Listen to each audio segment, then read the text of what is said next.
Hello everyone and welcome to another episode of the McGonagall Boxing Podcast. So 21st September 2024, a date that's going to live long in the memory of boxing history. 96,000, some say 98,000, Wembley, Dubois, Joshua. I was there, incredible atmosphere. I can safely say there weren't many seats left in the house. Despite what naysayers may say, it definitely felt like 96,000. Phenomenal atmosphere, phenomenal night. Turkey, Usyk has done a phenomenal job over the last 2 years. Whether you love the man or you don't, you can't deny what he's done. He's brought the mega fights. Yes, we'd like to see more of him in the UK, but credit, he's got the money together. He's funded Usyk, Fury. He's funded Bertabiev, Bivol. He's funded so many great fights. You know, even Ngannou Fury, Ngannou Joshua. You know, he's brought together the 5 versus 5. Dubois, Hrgovic, what a fight that was. Wilder, Zhang. All these incredible nights that he's brought. And he's going to bring more, isn't he? The only fighter, of course, that he seems to avoid is Canelo, which is a shame, but you wonder, don't you? You wonder how long Canelo's going to miss this gravy train. Brilliant promoter. And the fact he's brought Hearn and Warren together to make these fights is incredible. Because would Dubois, Joshua happened without Turkey and Usyk, His Excellency, as they call him? I don't think so. Too many egos. So incredible. But let's get down to the fight. I mean, watching it, it was evident. It was evident from like the first 30 seconds. I said to my friend, we have fairly decent seats, not ringside, but the third tier back. And you could see clearly, Dubois is dominating the centre of the ring. I don't understand how Joshua could let him do that. Joshua needed to hold the centre of the ring. He needed to push Dubois back and bully him. Now, people go on about Hrgovic, and yeah, I mean, listen, Dubois for me wore him down. But for the first 6 rounds, just make no mistake about it, I had Hrgovic winning quite comfortably. 4-2. I mean, he was sort of dominating at times, you know, really landing, because he took centre ring and he was backing Dubois up. Dubois is not a back foot fighter. And even Gerald Miller, I mean, was backing Dubois up. It was only when he completely gassed out, and credit to Dubois for finishing him, but that's what Joshua needed to do. He needed to use his bigger size, bigger reach, better boxing skills to dominate the centre of the ring, like Klitschko used to do. And you know, just parry whenever Dubois tried to steam in, you know, get out of harm's way. But he just got bullied, didn't he? He got bullied from the first 30 seconds. A lot of people were saying he didn't look right, and he didn't. For me, I mean, you know, impressive attire with his big, sort of almost white gown, looked very regal coming in. But even in the ring, he looked like he was in a trance. He couldn't get his robe off. He didn't look very convincing to me with the stare down. He didn't look intense, whereas Dubois did. No nonsense. He was sweating. He was ready to go. And it just looked like it was going to be Dubois from the very first second. I predicted Joshua to win the fight. I thought he looked highly impressive in his last 2 fights. You know, Wallin, who admittedly was not the one who fought Fury, ring rusty, older, beaten up, and Ngannou, who I predicted would not be the same Ngannou who fought Fury. He had tapes on him now. He wasn't as hungry, let's be honest. He had a multi-million pound payday against Fury. He was happy with that. You could tell Ngannou hadn't really trained as hard, despite what he was saying. And obviously, you know, Joshua had time to figure him out. So, I mean, that was a bit of a mismatch. But you can't deny it. It was a clinical knockout. And I thought, wow, if Joshua lands on Dubois like that, which I think he would do, it's over. Hrgovic landed, Joshua can land. But what I didn't think of was Joshua reverting back to type, almost deer in headlights, like he has been for the last, let's be honest, 6 years since he fought Ruiz in the rematch. You know, he was tentative, he was nervous, looked gun shy at times, and yeah, people, praise his bravery. Yeah, he got up. There's no question about it. He showed heart there, and you can't deny him that. But you also got to worry that the lack of boxing skills. I mean, where was the defence? I mean, even in the first round, getting knocked back, I mean, his chin was in the air, wasn't it? He was leaning back. His hands were low. His chin was in the air. And Dubois couldn't believe it. It couldn't be how easy it was to land. And, same mistake happened in the second. Same mistake happened in the third. And let's be honest, I mean, he would have been knocked out in the first round had the bell not saved him. He would have been knocked out in the third round had the bell not saved him. I mean, he staggered back to the ropes then to his stall. It was all over, really. The ref was appalling. Let's be honest. I mean, talk about favouritism. Now, Jake Paul was getting sued by Eddie Hearn for, alleging that the referee and the judges take a matchroom payday. But, I mean, on that performance, I mean, he gave Joshua all kinds of chances. And even in the fourth round, he waved it. You thought he'd waved it off, which was the right decision by then. But he not waved it a slip, even though it was a legal punch from Dubois. And poor Don Charles, after the Usyk controversy, was probably thinking, my God, we're going to get robbed by the referee again. And lo and behold, listen, people go, Joshua put it on Dubois in round 5. Yes and no. For me, I don't think when you've got nothing less to lose, gung-ho, are you showing bravery? I think you're showing more bravery at the start of the fight when you've got everything to lose, putting it on him. When you've been knocked down and almost out, you are going to throw back, of course you are.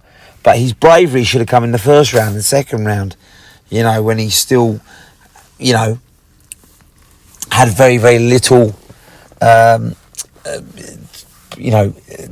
energy. He had more energy. He had more of his wits about him. But of course, he had more to lose in them rounds. And he froze. Joshua froze. Talks about bravery and seizing the moment. He didn't seize the moment at all. Dubois seized the moment. And I think, obviously, Don Charles, having trained Joshua early on in his career, probably knew things that no other trainer knew. And there's things mentally that you can't change. And he probably knew that. And he could see he just instilled confidence in Dubois, that is a career best performance. He was unbelievable. I mean, and even in round 5 when he got hit, yep, he's no question, his front leg buckled, but yeah, he whipped about him, he composed himself, and when Joshua come in, trying to throw an uppercut from range, leaving himself wide open with no left hand up, chin up in the air, he just took his time and landed beautifully, didn't he? And that was a short right hand bang. But, I mean, listen, I don't want to look like I'm hating on Joshua because he's had a phenomenal career and he's earned a shed load of money. He never has to fight a day in his life. Generational wealth. But it looks like he can't take a punch anymore. I mean, I'm not saying he had the best chin anyway, but, I mean, every time Dubois landed, he was in trouble. And yeah, Dubois is young still. He's a heavy puncher, but some of them punches, were almost like set-up punches and Joshua was going down. So for me, Joshua needs to take a long look what he's going to do next. I mean, Ben Davison's getting all kinds of stick, isn't he, after saying roll the dice, go up through the middle, throw the uppercut. But, I mean, was it good advice in round 5? Probably not. I think Shane McGuigan had it right. You needed to just get Joshua's legs back, like he did in the Klitschko fight, of course. Bide time, stay in there, 6, 7, 8, and then, survive, use your boxing skills, hold, weather the storm, and then round 9, round 10, come again, when your legs are back, when your senses are back. That's what I think I would have done. I would have rolled the dice in round 9, round 10, round 11, not round 5. But he's also probably looking at Joshua thinking, right, he's lost every round 10-8. He's way behind. He's battered, he's bruised, he's getting tired. It's now or never. So I can see both arguments, but personally I would have taken the first option of staying in there, because we know Dubois does get tired. We know he gets worse down the stretch. He used a lot of energy, thrown a lot of punches. You know, it'd been interesting had Joshua stayed in there for 6 or 7, even round 8. And at the end of the day, he did land on Dubois heavy in round 5. So if he does that again in round 8, round 9, you never know. But listen, ultimately, one punch. I think he landed a good uppercut on Dubois in round 3 as well.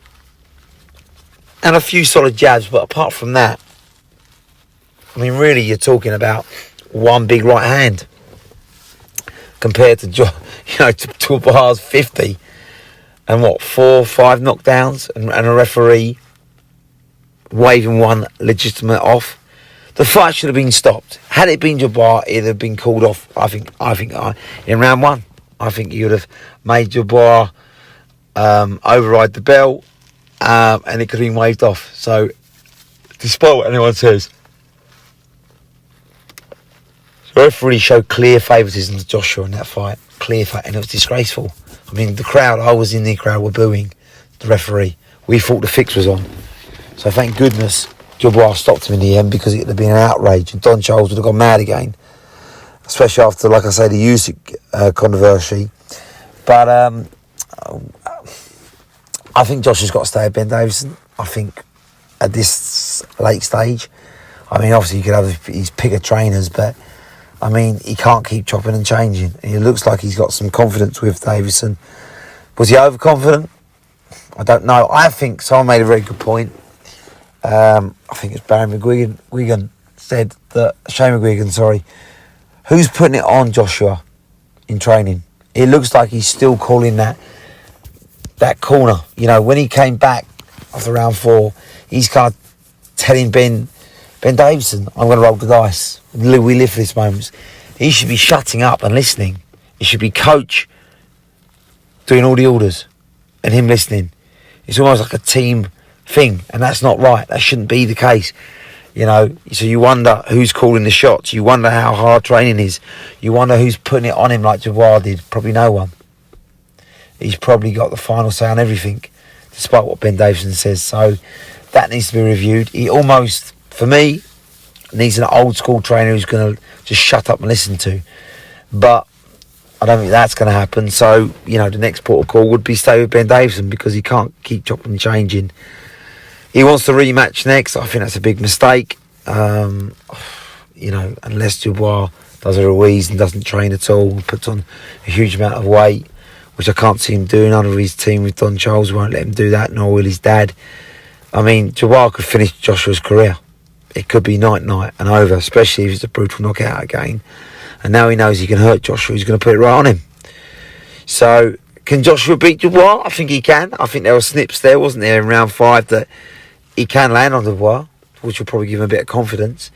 Dubois is there for the right hand, although his defence has improved. He definitely improved his head movement in this fight compared to Hrgovic, which was non-existent. But ultimately, I think Dubois knows he can hurt Joshua far more than Joshua can hurt him. He can land far more. He's quicker, he's more aggressive. And I don't think he's got the mental scars or baggage, even though obviously the Usyk fight was disappointing for Dubois. I don't think he's got the scars anymore. I think the penny's dropped. He knows he's not going to quit or throw the towel anymore, and he showed that against Miller when it was a tough fight. Showed that against Hrgovic, tough fight. And to, you know, round 5 he showed it against Joshua, but ultimately it was a beatdown. It was a one-sided beatdown, and a lot of people were stunned and in shock. But to be honest with you, at the end of it, I was celebrating the win, because Dubois is the future, and sadly Joshua is the past. 35 now in a few weeks. 4 losses. It's a risk, isn't it? Can he rebuild again at 35? Can he come again? Maybe he can. Maybe he's got 3 more years left, but beatings like that shorten your career. So, I mean, he's going to have to go some to beat Dubois in the rematch. I give him a 10% chance. He's going to have to put it on Dubois early. Look, back Dubois up and throw heavy hands early like Dubois did to him. If he starts tentative again, it allows him to get bullied and, on the back foot, he's got no chance. So it's going to be very interesting. I'd like to see him maybe rebuild one more time, a couple of fights, get your aggression back, but also get your defence. Throw and then get your left hand up. Get some head movement again. Don't just lean in with overhand right, set it up first and then go. Who does he fight though? He's a big star. That's the problem with Joshua. Everyone expects pay-per-view, box office, So he's going to have to fight a certain decent fighter. Otherwise, people are going to start calling him out for that. So maybe Dillian White works. Even a Hugh Fury. Somebody he's going to beat, but it's a credible name. He needs to avoid Zhang. He'll get stopped by Zhang. He'll get stopped by Dubois again. I think it's a mistake taking the rematch. Wilder would be a good fight, wouldn't it? A big name, but he's totally shot. I like Joshua's chances big time on that, because Wilder's even more gun-shy than Joshua these days. But he needs, I think, 2 fights before he comes again and fights the likes of Dubois, Fury or Usyk. But maybe he holds tight. Maybe he sees Usyk Fury, how washed up is Fury now. If he's a shadow and gets dominated by Usyk, which could happen, then he'll probably call Fury out. And again, if he's washed up Fury, Joshua could probably beat him. But if a resurgent Fury comes out and beats Usyk, then Joshua's got no chance of that. So maybe he's holding tight watching that. But I don't think he's going to beat Usyk anytime soon.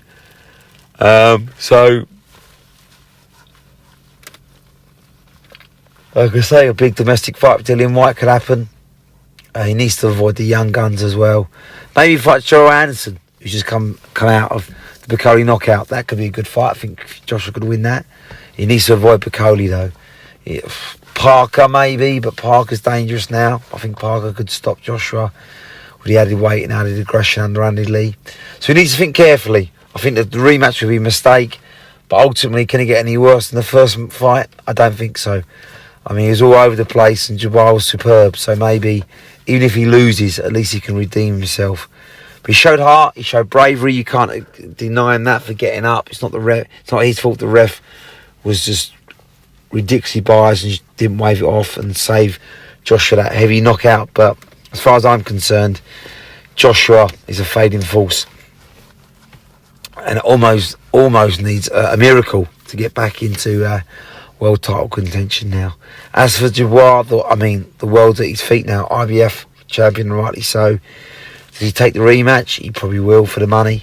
And he'll probably knock Joshua out again. And then he wants Fury Usyk.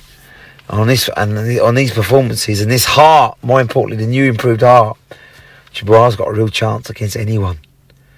Watch his space. But for now, Joshua is a faded force. And quite frankly, I can't ever see him getting back up to world champion level again. Alright guys, I'll catch you soon. And we'll be back next week for more McGonagall Boxing Podcasts. See ya.